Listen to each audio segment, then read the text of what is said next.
Félix Lope de Vega y Carpio, procedente de una familia humilde natural del Valle de Carriedo en Cantabria, fue hijo de Félix de Vega, bordador de profesión, y de Francisca Fernández Flórez. Fue un niño muy precoz, leía latín y castellano ya a los 5 años y compone versos. A los 12 escribe comedias. Es posible que su primera comedia fuese El verdadero amante, aunque probablemente el texto que hoy conocemos de esta comedia sufrió modificaciones posteriores a la fecha de la primera reacción. Su gran talento le lleva a la escuela del poeta y músico Vicente Espinel en Madrid, a quien siempre citó con veneración. Estuvo 4 años en la Universidad de Alcalá de Henares, pero no logró ningún título. Su conducta desordenada y mujeriega le hace poco apto para el sacerdocio. Sus altos protectores dejan de costearle los estudios. Así, Lope no consigue el grado de bachiller y para ganarse la vida tiene que trabajar como secretario de aristócratas y prohombres o escribir comedias y piezas de circunstancias. En 1583 participó como soldado en la expedición de los Azores al mando de Álvaro de Bazán. Enamorado de la actriz Elena Osorio, años después la recreó en su novela La Dorotea, como Phyllis. Cuando la abandona, hizo correr por Madrid unos versos ofensivos hacia ella que le valieron un proceso y una pena de destierro en 1588. Se casó por poderes con Isabel de Urbina, mujer de familia noble y acomodada. La convirtió en la Belisea de sus poemas. Falleció en 1594. Se relacionó con Micaela Luján, una mujer bella e inculta a la que ya dirigía versos desde 1593 con el nombre de Camila Lucinda. Micaela estaba casada y mantuvo relaciones con él durante 15 años, dándole 5 hijos. El 25 de abril de 1598 se casa con Juana de Guardo, hija de rico comerciante que nunca hizo efectiva el dote que había prometido a su hija. En 1604 aparece su novela El peregrino en su patria. En 1609 publicó el poema Arte Nuevo de hacer comedias, donde expone su concepción del teatro. En 1612 muere su hijo Carlos Félix, sufre una gran crisis emocional y en 1614 se ordena sacerdote. En 1616 conoce a Marta de Nevares, muchacha de 26 años que a los 13 se había casado contra su voluntad con un mercader. Fue la Amarilis y la Marcia Leonarda de sus poemas y novelas.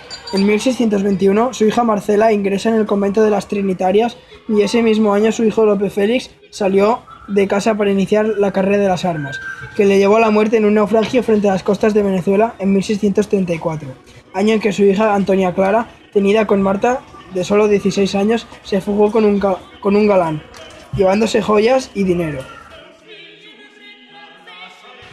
Fue amigo íntimo de Cervantes primero, duros rivales después y admiradores el uno del otro. Pese a todo, junto a Tirso de Molina y Calderón de la Barca, fue el máximo exponente del teatro barroco español, autor de más de 1.500 obras dramáticas, más de 3.000 poemas. Su producción literaria es ingente, lo que le llevó a ser como conocido en Fénix de los ingenuos. Su coetáneo Cervantes lo describió como un monstruo de la naturaleza.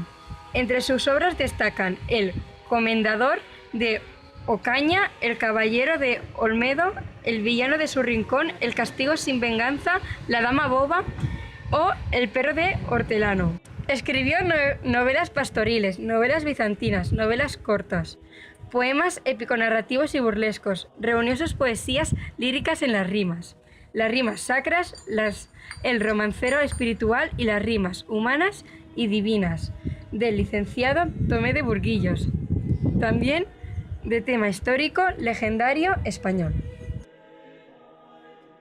En 1627 ingresó en la Orden de Malta en el interés de Lope por el Orden de Caballería en general y por la de Malta en particular. Le llevó a escribir entre 1596 y 1603 la pieza teatral El valor de Malta, ambientada en la lucha marítima que le mantuvo por todo el Mediterráneo con los turcos. A pesar de los honores que recibió el rey y el papa, los últimos años de Lope fueron infelices. Sufrió que Marta se volvió ciega en 1626 y murió loca en 1632.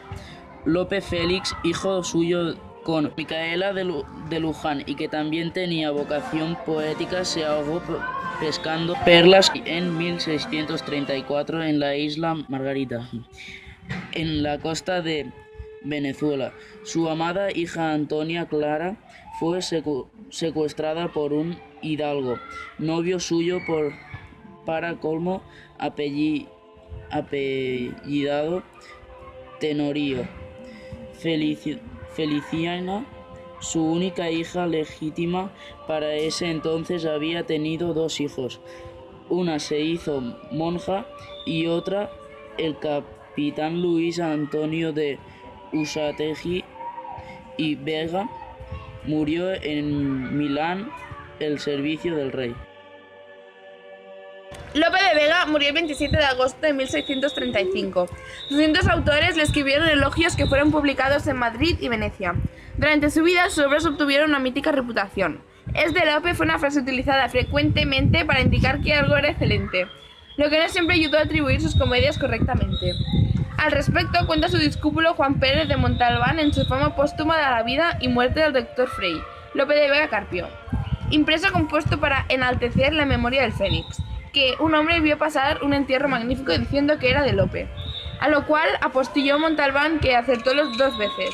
Cervantes, a pesar de su antipatía por Lope, lo llamó el monstruo de la naturaleza por su fecundidad literaria.